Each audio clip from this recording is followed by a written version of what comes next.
everybody, my name's Dione. I'm from the Wild Rangers and we've come to celebrate Charlie's 6th birthday. So thank you for inviting me to your party, Charlie. Does everyone here love animals? Yeah. Excellent. So before we start, we do have a few rules. The first thing is we do need to stay nice and quiet because some of these animals can get really scared because some of them come out at night, and if they get really scared, they don't want to come out and see us, okay? So nice and quiet. The next thing is, if you see any of these animals in your garden at home or your playground here at school or in your backyard, do you think you'd ever touch them? Would you ever touch lizards or snakes or anything? No, we never touch any of these animals if we see them in the garden. The ones in our garden, they might think that we want to hurt them or eat them, and they might bite to protect themselves. So let's just leave those ones alone. We're going to start with our lizards. This first lizard's got a funny coloured tongue. What coloured tongue do you reckon he might have? It says bubblegum. So bubblegum is a blue tongue lizard because he's got that funny blue tongue. Now, do you know why he's got a blue tongue?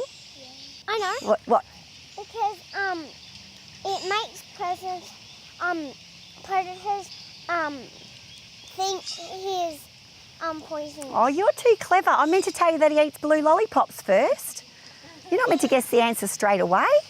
But you're right, it's to make other animals think that he's poisonous. So if another animal comes along, a predator, he'll open up his big mouth, poke out his big blue tongue, and that means poison to other animals. This is Fantail. He's a bearded dragon. He is a bearded dragon. So Fantail, he's got this piece of skin under his chin here, and it's like a beard, and when he feels scared, he'll puff up his beard, make it go all black and spiky, and he wants his predators to think that he's way too spiky to eat.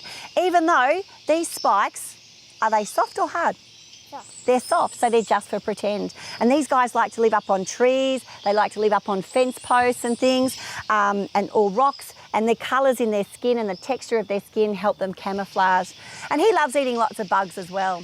So this is Mango, and she's a carpet python. So we have carpet pythons around here. They like to live up in trees, they like to live up in our roof and up in our sheds and things.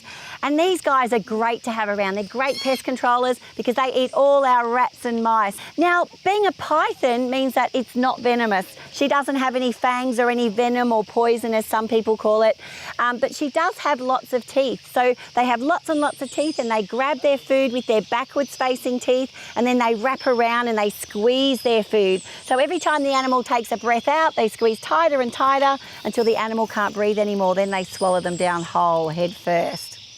He's not an owl. What is he? Tawny frogmouth. This is Stanley's. These guys catch their food with their beak. So they fly around at night time and they open up their big beak like this, and they catch lots of insects with their beak. They also swoop down and get mice and lizards and frogs and things. Or their lazy way of catching their food is that they wait for food to come to them. So they'll sit on a branch like this and they'll wait for an insect to come flying past. Now watch what happens. Can you just hold that for me?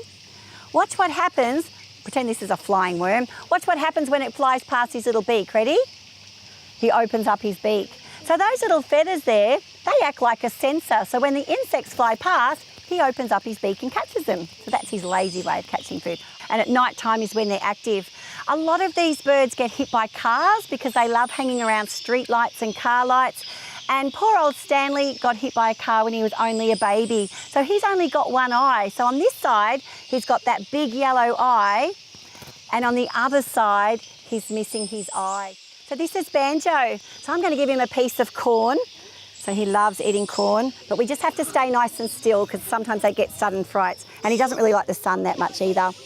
So you can see he's got big eyes and big ears. And that's so that he can see and hear really well at night time.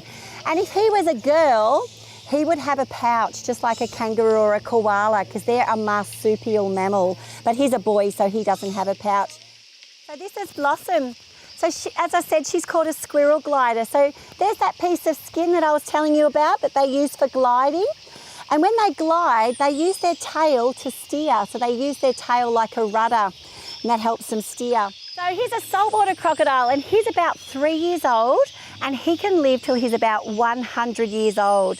And he can grow to about 6 or 7 metres, which is probably from about the corner of that house all the way out here. So that's how big he can grow.